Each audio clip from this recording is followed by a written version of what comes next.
Suite celle des travaux de l'atelier régional sur le renforcement de l'engagement politique. Un atelier où les travaux se sont poursuivis aujourd'hui pour la 4e journée consécutive à Nouakchott. Et puis des combats, ce qui se déroulent actuellement aux environs de Fallujah, cette ville irakienne à quelques 50 km de Bagdad. Combats féroces aux abords de la ville.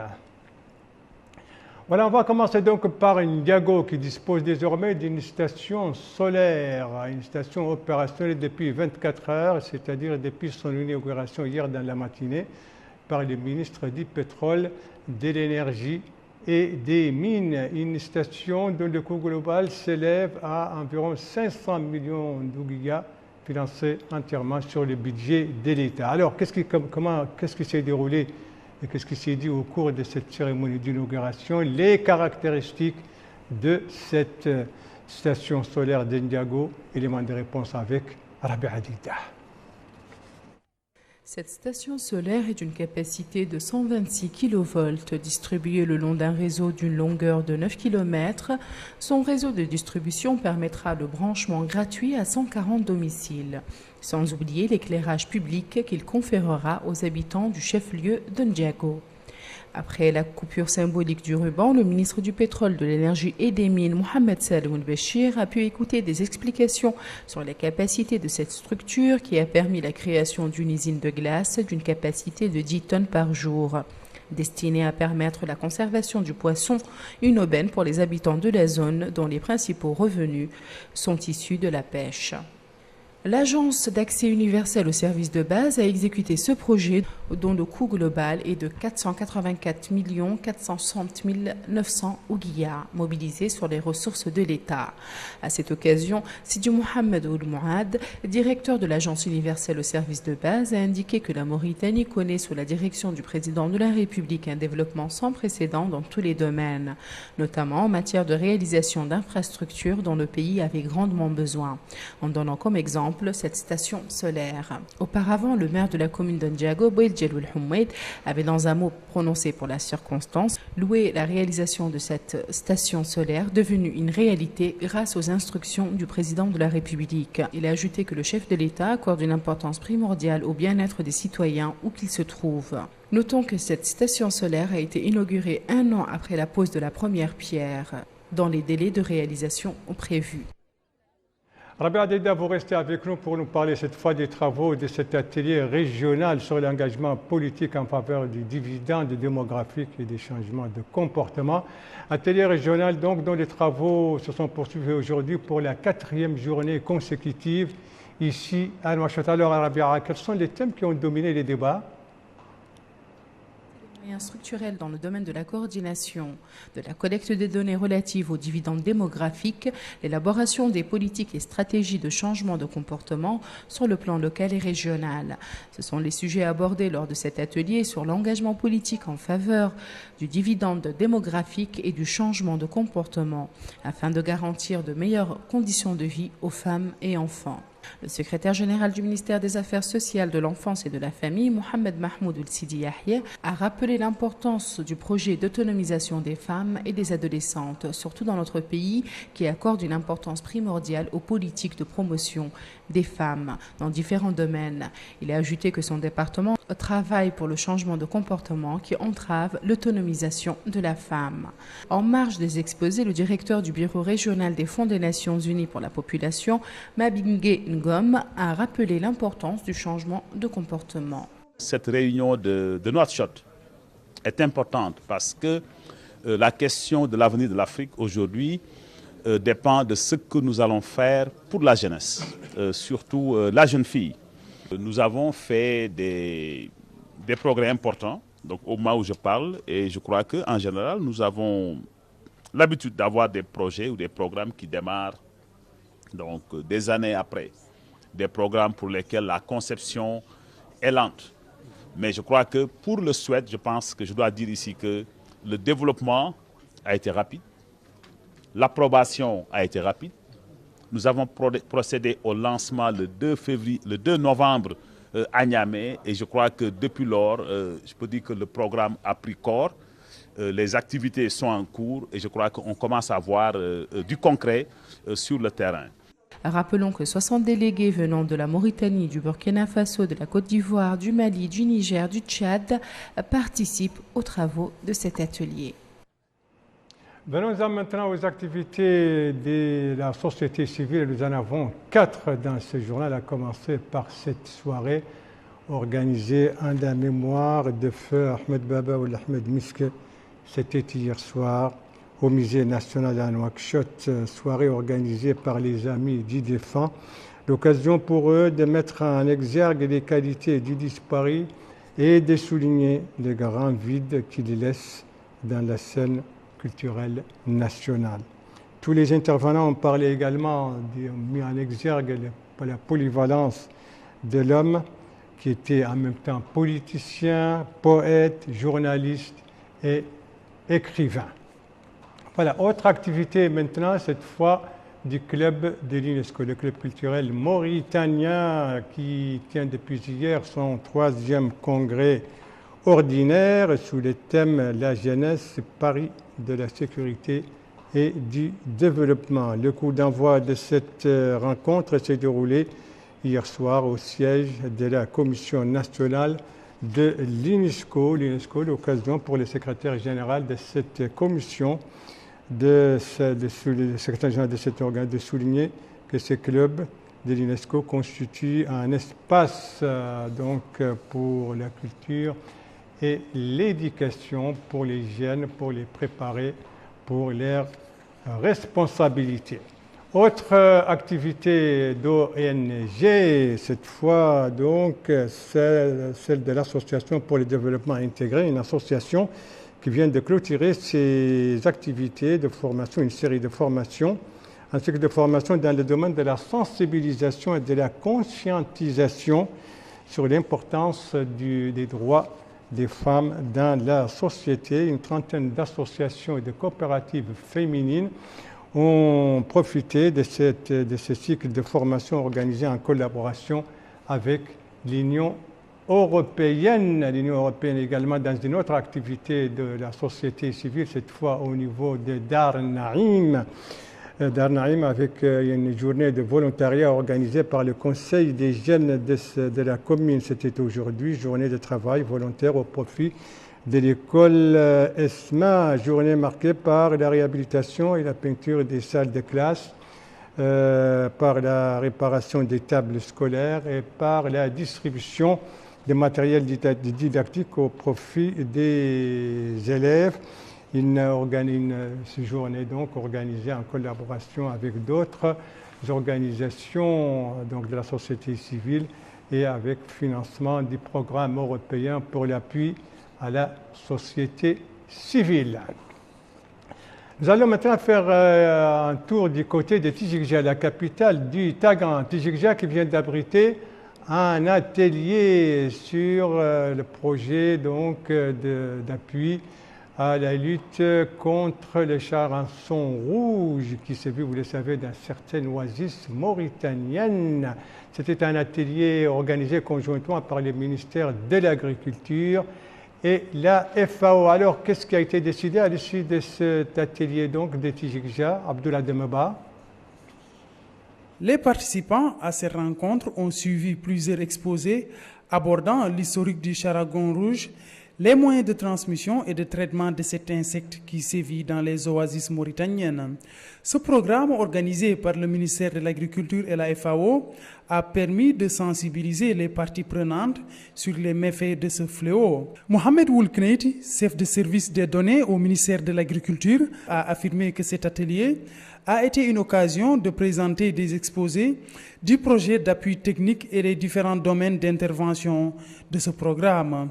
Avec ces présentations, dit-il, les capacités techniques des personnes qui travaillent dans l'exécution de ce projet ont connu une amélioration. En plus de l'aspect lié à la prévention et à la lutte contre ce fléau, les participants ont été informés sur les différentes mesures prises par l'État mauritanien. Elle Ould Abdeljelil, représentant les associations des oasis au Tagan, a indiqué que cet atelier s'est bien déroulé.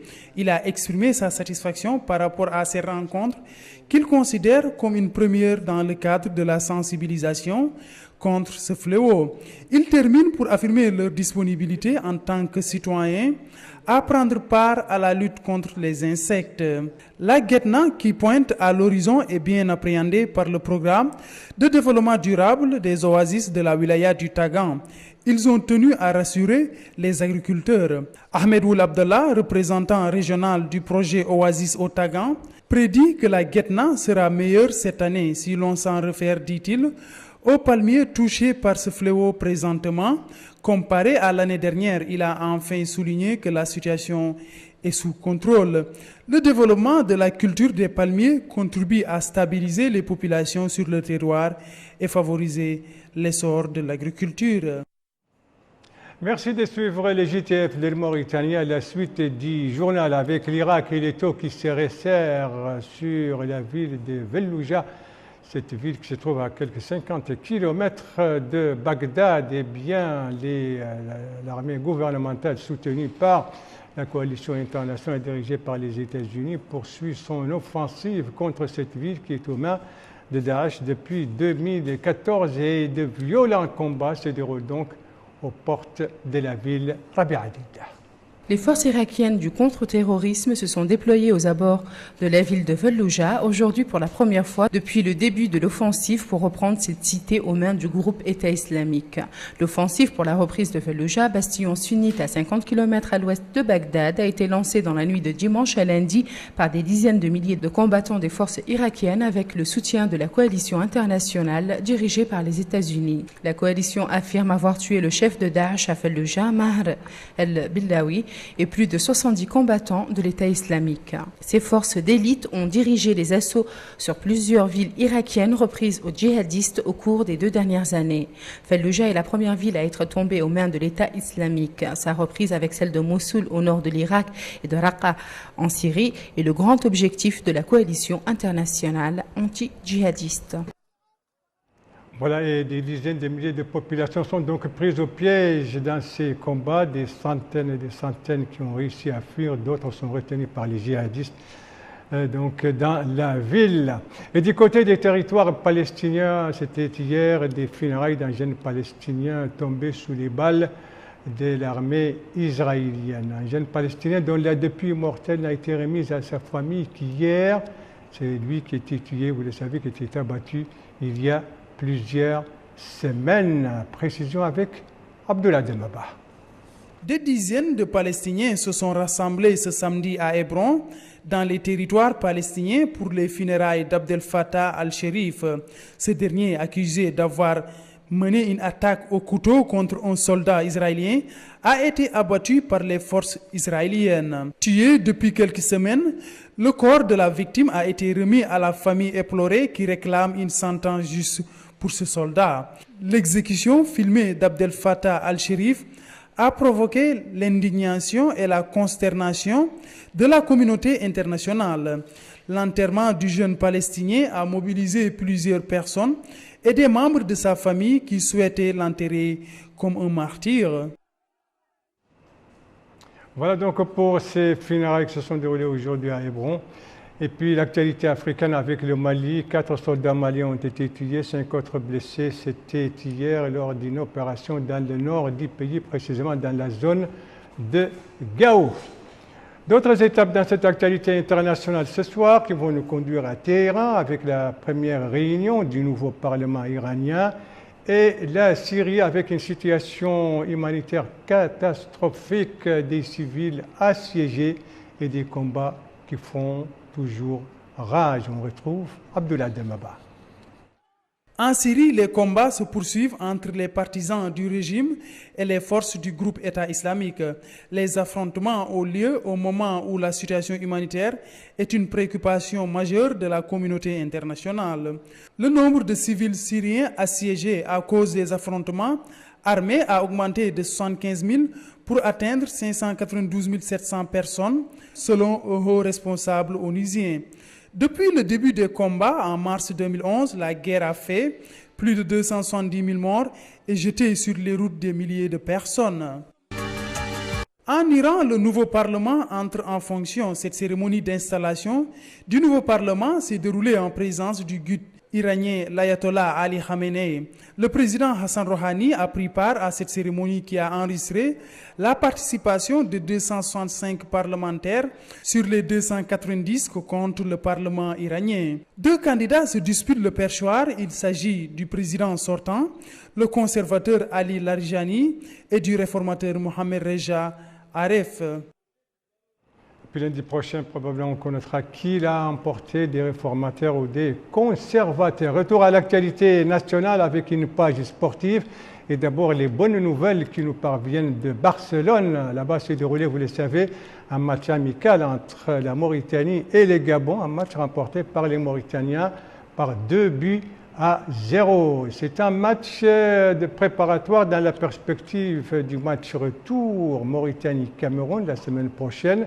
Ici, à Nouakchott, match retour dans le cadre des éliminatoires pour la CAN 2017 au Gabon. On sait que le match aller s'était joué au Cameroun et que les Camerounais l'avaient remporté par 1-0. Venons-en maintenant, après le football, venons-en maintenant aux arts martiaux. Les arts martiaux avec ce tournoi des arts martiaux. Donc le tournoi des Jiu-Jitsu, c'est un mélange entre le judo et le karaté, organisé par la JMJD, c'est-à-dire MJDJ, c'est-à-dire l'Association des jeunes Mauritaniens pour le développement de cette discipline. Un tournoi qui a été organisé hier soir à la nouvelle maison des jeunes ici à Nouakchott, et qui a vu la participation de 120 clubs des arts martiaux, tournoi sous la supervision d'un expert italien ceinture noire, Seth Dan. Et bien sûr, ce tournoi, son cadre, son importance, une déclaration donc du président de l'Association des jeunes Mauritaniens pour le développement du Jiu-Jitsu. Je vous propose de suivre. Pour la JMDJ qui a autorisé la tenue de ces assises et pour la Mauritanie toute entière intéressée au plus haut point au développement de la jeunesse, cette démonstration revêt une importance majeure de par la qualité des participants, mais aussi par les objectifs poursuivis. En effet, les activités concernées s'adressent aux jeunes. Notre association se propose en effet d'informer et de former tous les adeptes des arts martiaux désirant progresser en coopérant avec tous. Monsieur Hassan Baba Kanté, président de l'association des jeunes Mauritaniens pour le développement du Jiu-Jitsu, un mélange entre le judo et le karaté. Et donc c'était à l'occasion de ce tournoi organisé hier soir ici à Nouakchott, précisément à la nouvelle maison des jeunes de la capitale. Voilà, c'est la fin de ce journal. Merci à vous, madame, mademoiselle, monsieur, de l'avoir suivi. Merci bien entendu aux équipes rédactionnelles et techniques qui ont participé à sa conception. Je vous en rappelle les principales informations. Ici, c'est cette nouvelle station solaire qui vient d'être inaugurée à Ndiago, c'est-à-dire la Moukhatara de Kermessein. C'était hier matin par le ministre des Pétroles, de l'Énergie et des Mines. Ici, c'est la poursuite des travaux de l'atelier régional sur le renforcement de l'engagement politique. 4e journée aujourd'hui à Nouakchott. Et ici, ce sont ces violents combats qui se déroulent aux portes de Fallujah en Irak. Fallujah est une ville aux mains de Daesh, qui se trouve à quelques 50 km dans l'ouest de Bagdad. Voilà, il me reste plus qu'à vous souhaiter une très bonne fin de soirée, une très bonne fin de semaine, et à vous donner rendez-vous, Inch'Allah, demain aux mêmes heures, 19h, 21h30. Bonsoir.